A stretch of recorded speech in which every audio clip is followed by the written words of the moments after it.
हज़रत ज़ैद बिन हारिसा रज़ी अल्लाह ताला अन्हु ने एक मर्तबा सफ़र के लिए ताइफ में एक खच्चर किराया पर लिया, लेकिन खच्चर वाला शख्स डाकू था और इस बात से हज़रत ज़ैद बिन हारिसा रज़ी अल्लाह ताला अन्हु बेखबर थे। वो अब रज़ी अल्लाह ताला अन्हु को अपने खच्चर पर सवार करके ताइफ से चल पड़ा, और जब वो डाकू हज़रत ज़ैद बिन हारिसा रज़ी अल्लाह ताला को लेकर एक वीरान व सुनसान जगह पर पहुंचा तो उसने अब रज़ी अल्लाह ताला अन्हु को खच्चर से उतार दिया और एक खंजर लेकर अब रज़ी अल्लाह ताला अन्हु की तरफ हमला के इरादा से बढ़ा। अब रज़ी अल्लाह ताला अन्हु ने ये देखा कि वहाँ हर तरफ लाशों के ढांचे बिखरे पड़े हुए हैं। अब रज़ी अल्लाह ताला अन्हु ने इससे फरमाया कि ए शख्स, तो मुझे कत्ल करना चाहता है तो ठहर जा, मुझे इतनी मोहलत दे दे कि मैं अपने अल्लाह ताला के हुजूर 2 रकत नमाज पढ़ लूँ। तो इस पर वो बदनसीब कहने लगा कि अच्छा तो नमाज पढ़ ले, तुझसे पहले भी बहुत से मकतूलों ने नमाजें पढ़ी थीं मगर उनकी नमाजों ने उन्हें कोई फ़ायदा नहीं दिया। हज़रत ज़ैद बिन हारिसा रज़ी अल्लाह ताला अन्हु का बयान है कि जब मैं नमाज से फारिग हुआ तो वो डाकू दरबारा मुझे कत्ल करने के लिए मेरे करीब आ गया, तो मैंने दुआ मांगी और या अर्रहमान अर्रहीम कहा। गैब से आवाज़ आई कि ए शख्स, तो इसको कत्ल मत कर।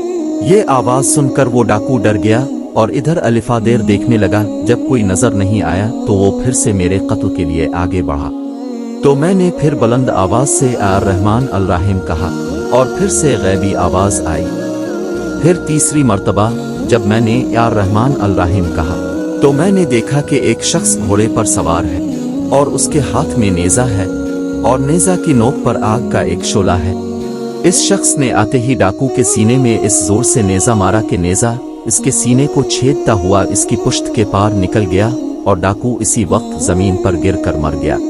फिर वो सवार मुझसे कहने लगा कि जब तुमने पहली मर्तबा अर्रहमान अर्रहीम कहा तो मैं 7वीं आसमान पर था, और जब तुमने दूसरी मर्तबा या अर्रहमान अर्रहीम कहा तो मैं आसमान और दुनिया पर था, और जब तीसरी मर्तबा तुमने अर्रहमान अर्रहीम कहा तो मैं तुम्हारे पास इमदाद और नुसरत के लिए हाजिर हो गया। इसते अब जीम 1 दोस्तों, अल्लाह सुब्हाना व तआला के मुबारक अस्मा हुस्नी से बड़ी बड़ी बलाएं टल जाती हैं और ऐसी ऐसी इमदाद और आसमानी नसरतों का ज़हूर होता है जिनको खुदावंद करीम के फजल अजीम के सिवा कुछ भी नहीं कहा जा सकता। लेकिन अफसोस के आज मुसलमान मादी वसाइल की तलाश में फिरते हैं। प्यारे दोस्तों, अगर कोई शख्स ये चाहता है कि इसके मुश्किल वक्त में अल्लाह ताला इसे कामयाबी दे और अपनी रहमतों और अपनी गैबी मदद से नवाजे, तो इसको चाहिए कि अपनी ज़िंदगी के हर लम्हे, सोते जागते, चलते फिरते, गरज हर लम्हे अल्लाह ताला का जिक्र करता रहे, इसी से दुआएं मांगता रहे और मुबारक आसमाउल हुस्नी के साथ इसको पुकारता रहे।